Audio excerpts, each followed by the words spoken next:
The vast expanse of Nevada's Badlands stretches endlessly to the horizon. Hidden within these mountain strongholds are some of America's deepest and darkest secrets. Secret aircraft and the other legends of Area 51. Among these sandstone canyons today, there's a new glimmer of truth. Shrouded in mystery, it's a story that demands to be told. These are the witnesses of one of America's most unusual UFO encounters in history. Navy veterans and a band of brothers that want you to know that what they witnessed is real. This is their story. Petty Officer Jason Turner served aboard the USS Princeton in 2004. His personal conviction for democracy and patriotism guides him in his search for the truth. This is an actual event that happened, and I witnessed it. Aviation tech Patrick Hughes, a USS Nimitz veteran, he speaks for his shipmates who choose to remain silent. I'm one of those who has to see to believe, and obviously I've seen the evidence of this, so it exists. Top Gun Air Intercept Controller Kevin Day and Fire Controlman Gary Voorhees, both from the Princeton, served together in the ship's Combat Information Center. They saw them first, whatever it is they are. They wanted to show themselves, whatever they were. I don't think they wanted anything really to do with us. They were literally breaking the laws of physics in my eyes. These sailors are here for truth and vindication, and their story goes back over a decade to a time and place that marked a departure for all of them, both in their Navy careers, but also in their knowledge of the limits of man's technological understanding of our world.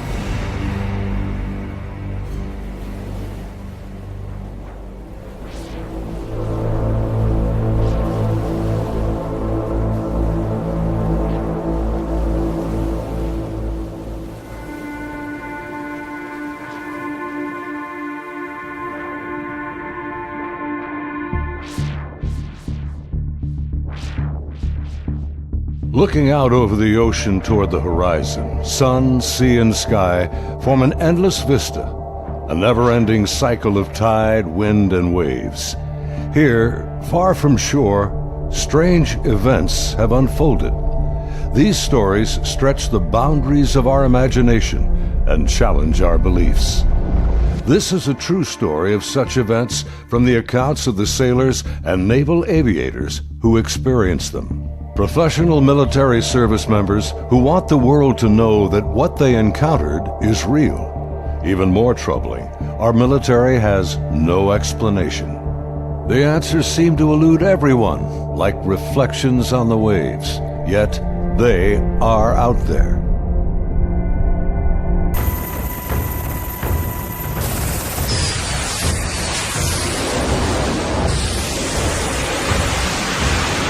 November 10th, 2004.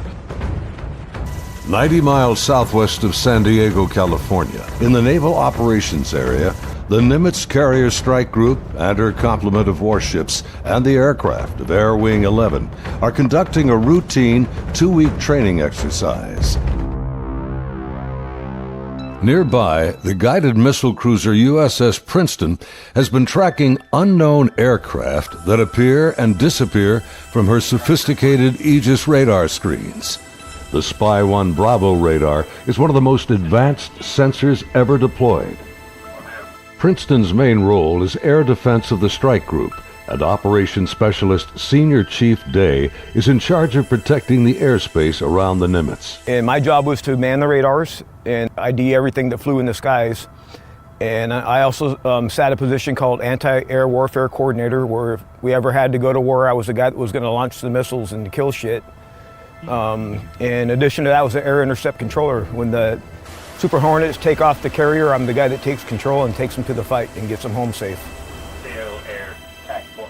And there was a lot of experience in that room. The captain had 28 years, I had 18 years.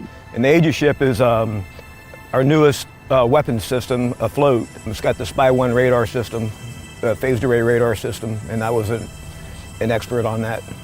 Inside the Combat Information Center, Chief Day's attention is focused on a group of unknown aircraft on the Spy 1 screen. He's trying to identify them. I was on watch, and we were probably 100 miles, I forget how far exactly that day we were, off the coast of San Diego southwest, kind of off the coast of Mexico, Baja. And I started to notice these weird tracks that were popping onto my radar coverage right about San Clemente Island. And the reason why I say they were weird, because they were appearing in groups of 5 to 10 at a time, and they were pretty closely spaced to each other, and they were 28,000 feet going 100 knots tracking south. And in the back of my mind, I'm thinking, that's kind of odd. I mean, I don't know anything that flies like that. They weren't on the comm air routes, the commercial airline routes. I wasn't really that concerned about them. I didn't consider them hostile for any reason at all. Another watch or two, as I'm watching, the same formation appeared again. And over the course of 3-4 days, it probably counted up to that point, groups of 5 to 10 at a time. There were probably 50, 60 tracks by then. Today, Kevin and Gary are still looking for answers. They've known each other for over a decade since their Navy days. Gary was a third-class petty officer and fire controlman back then. I worked on the Aegis computer system on a CG-59 guided missile cruiser, the USS Princeton. I'm in charge of CEC and data recording and maintaining and operating all the mainframes that run the system. They're both becoming increasingly frustrated in their attempts to ID the strange aerial objects, which have no transponders and fit no known flight profiles. The guys that work on the Spy 1 Bravo radar, they had come across and said they needed to take the system down for recalibration because they were getting clutter or ghost tracks, and they needed to recalibrate to get rid of them. Then once they did finish all that recalibration, bring it back up, the tracks didn't disappear. They were still there, but they were actually sharper and clearer. They were doing diagnostic tests on everything we had to make sure it was not a system malfunction. And it turned out that it wasn't. These were actually real objects. I had the highest spy track quality possible on these contacts. In this situation, I actually started recording on all 4 tapes at the same time. That way, it was a one continuous loop, and I was just replacing them as they were, becoming full. We failed utterly to identify these things. It didn't meet any of the parameters for anything that was known. In some cases, they seem to descend from space and then suddenly plunge to near sea level in seconds. Coupled with the unidentified nature of the craft and lack of clearance, these extreme flight observations are very troubling to the crew assigned to protect the carrier group from aerial threats. Sunday, November 14th, morning. The Nimitz deck crew is busy launching FA-18F Super Hornets, helicopters, and E-2 Hawkeye early warning planes. The mission? Simulated air defense, or ADEX training over the Pacific. The winds are calm, the skies are clear, a near perfect day for flying.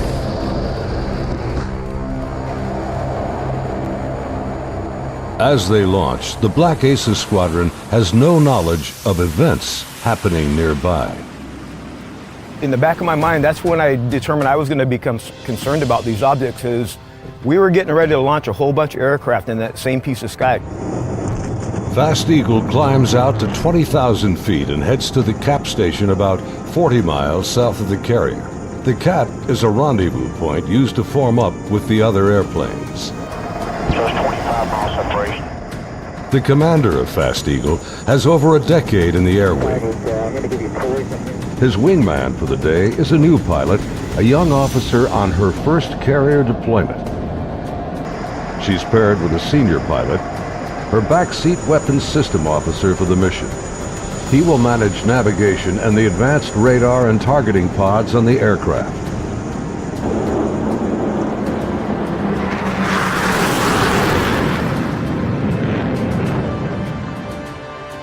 Overhead, an E-2 Hawkeye from the Wallbanger Squadron is on station directing the aircraft. Banger provides eye-in-the-sky command and control during carrier flight operations.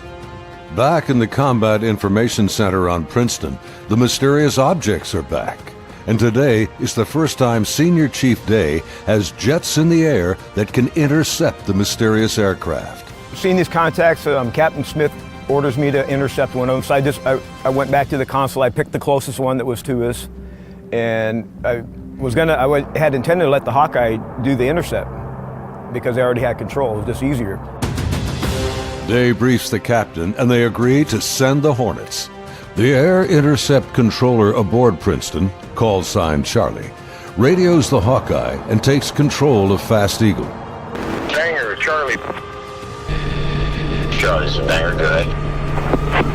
Banger, Charlie. Do you hold unknown air contact, bra, 27048, 28,000 feet, bogey. Charlie, Banger, negative. Radar picture is clean. The E-2 radar operators have been frustrated in their attempts to get a radar return on the unknown aerial target that Princeton is tracking. Even with their 24-foot radar dish, they can't get a lock on the object. Banger, Charlie. Transfer Fast Eagle flight to Charlie Control, button 13. We have a real-world tasking for them. Charlie, Banger, roger. Fast Eagle, Charlie, stand by for real-world tasking. Charlie, Fast Eagle, send it.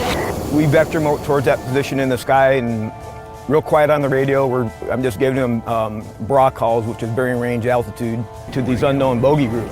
And basically I'm just telling their crew where the object is, the bearing from them, and the range from them, and the altitude so they can drive towards it.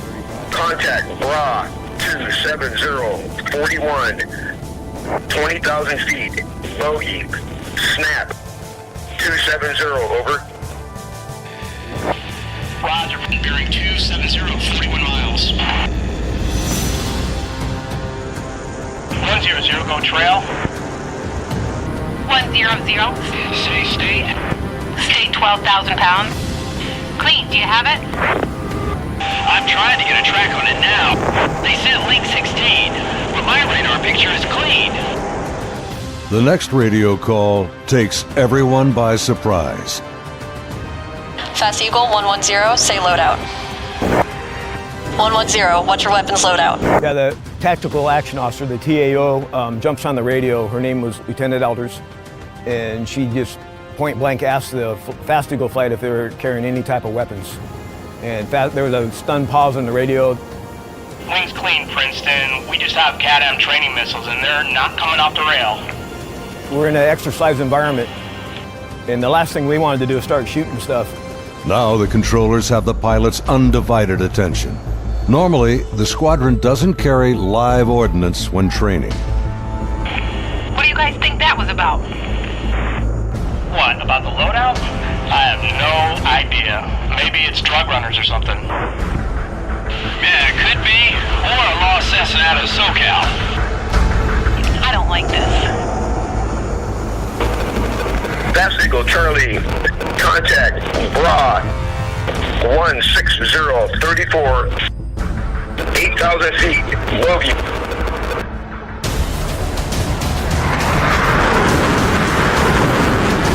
Roger, 34 miles at 8,000. Committed, your call, continuing. As Fast Eagle approaches the target, they see nothing unusual.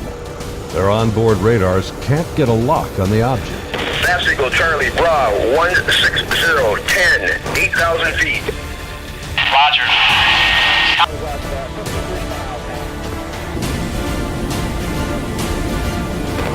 Fast Eagle, Charlie, merge plot.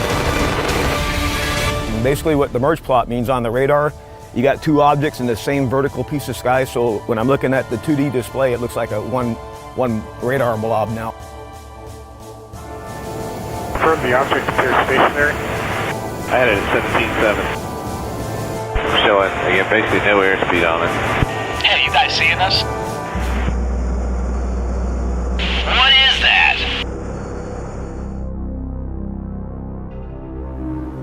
As the Super Hornets approach the target, they see a disturbance on the ocean surface.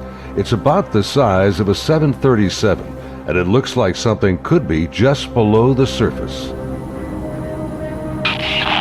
100, anchor here, Angels 24. Roger. observing something in the water here, possibly aircraft in the water at the merge plot, just north of our position, about 2 miles. Charlie, roger. I'm descending to Angels 14 to take a look. Do you think that's our unknown? Man, not sure. Radar's clean. As soon as he got to the merge plot position, the object that he was intercepting dropped from 28,000 feet down to 50 feet above the water in 0.78 seconds, as I found out later the next day. As the Super Hornets get closer to the ocean disturbance, he suddenly spots another craft above it, a much smaller white object with an oblong shape, hovering, then darting just above the waves.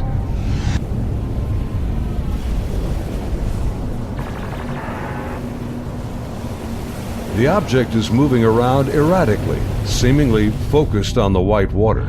The shape is similar to a tic-tac. It's smooth like porcelain. It's not an airplane.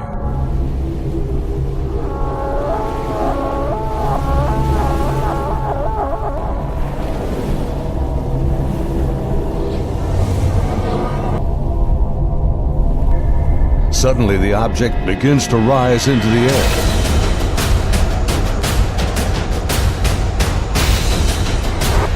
It's coming up. 2 miles. The strange craft begins mirroring the turn rate of Fast Eagle. 21 Polgate, 287, 2 miles, Angels 5. The object is now at his 3 o'clock position as he continues to turn with it. He's turning hard at 3,000 meters. We had the external communications in the speaker in combat so everyone could listen to it. And the next thing I hear in the radio going, oh my God, I'm engaged, I'm engaged. 1,000 meters, he's southwest, Angels 8.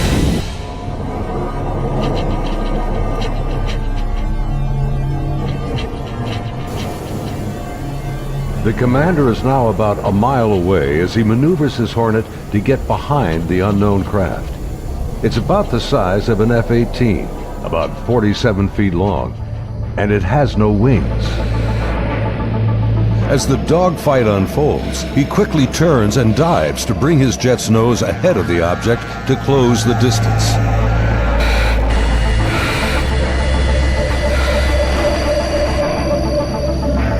Holy f***. It jumped. 1,000 meters, he's...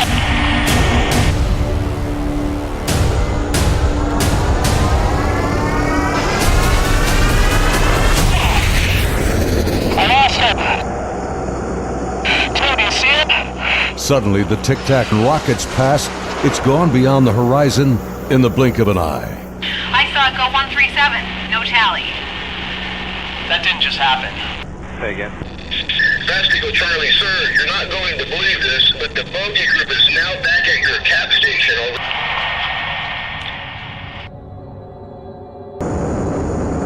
As Fast Eagle returns to the area of the ocean disturbance, the object is gone, and the sea is once again calm. Soon, they land on the ship.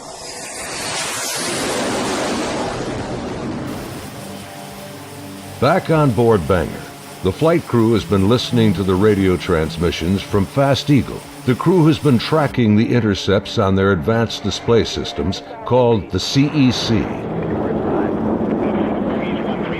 One of the radar operators, who wishes to remain anonymous, describes hearing the fear in the pilots' voices, and he knows this is no drill. I had a good friend who flew on the Hawkeyes. We've been calling him Roger to protect his identity because he didn't want to come forward at this time, but he wanted to contribute to the story to verify that it actually happened. So there were 5 people in the airplane. Roger would have been seating in the radar officer seat, which is towards the back middle of the plane. To the side of each one of them or behind them, depending how the chair's rotating, is a window. Suddenly, his attention is drawn to something outside the Hawkeye. He and the entire crew watch in disbelief as a tic-tac object suddenly forms up on their E2 and then just as quickly shoots away from sight. The crew is left in disbelief.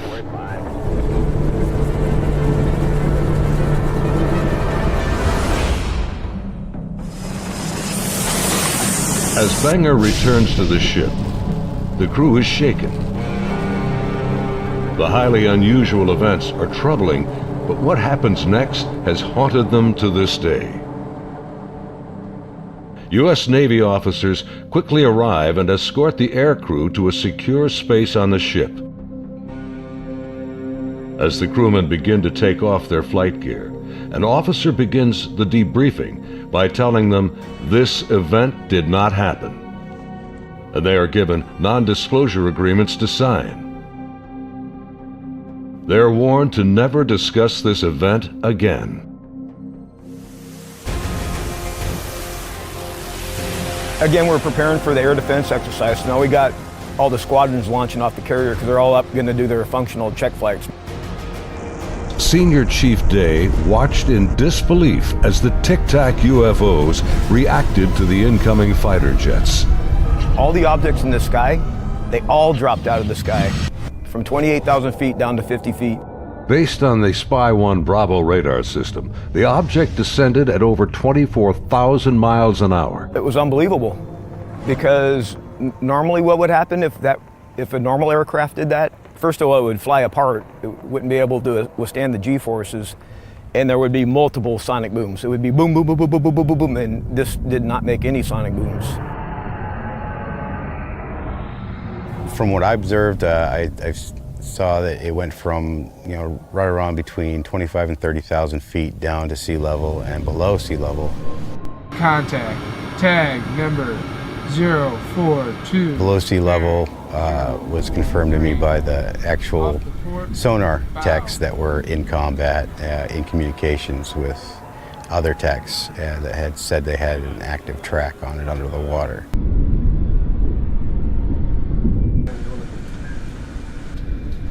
They're talking with their sonar guys on the sub that was with us, and I was told directly that it did go underwater. It went from being in the air to underwater. From what they were saying, it was going averaging about 500 knots under the water.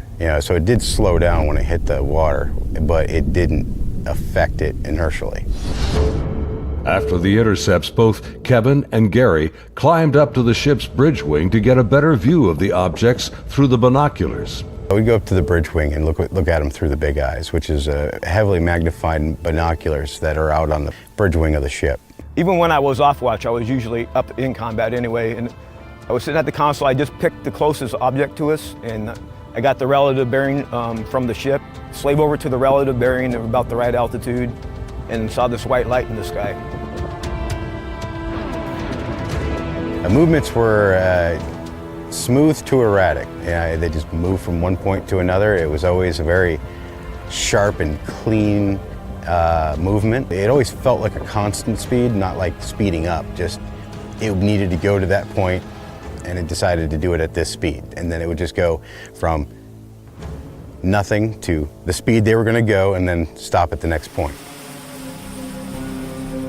Meanwhile, back on the Nimitz, aviation tech Patrick Hughes is working to secure the classified data recorders from the Hawkeye that encountered the Tic Tac.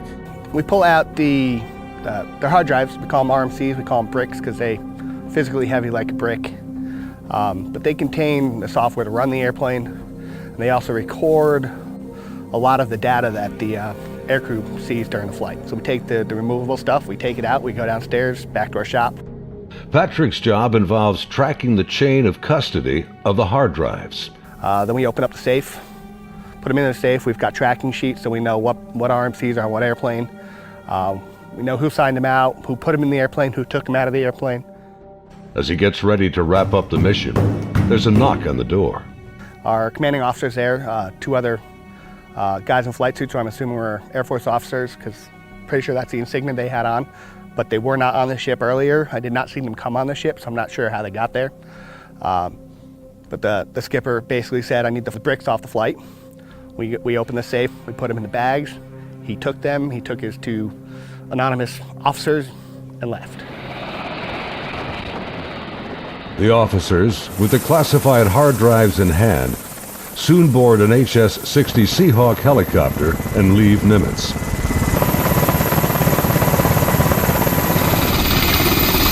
Soon thereafter, Petty Officer Voorhees has his own visit by unknown officials on the Princeton.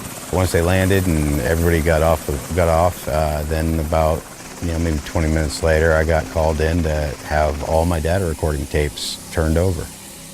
And then also told that I needed to reload CEC because it had been wiped. So it was, so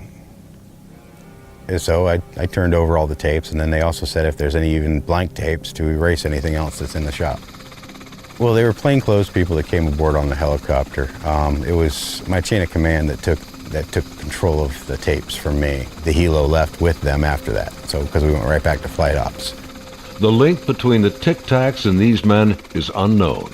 How they became aware of the UFO encounters and how they arrived so quickly on board after the event is also a mystery.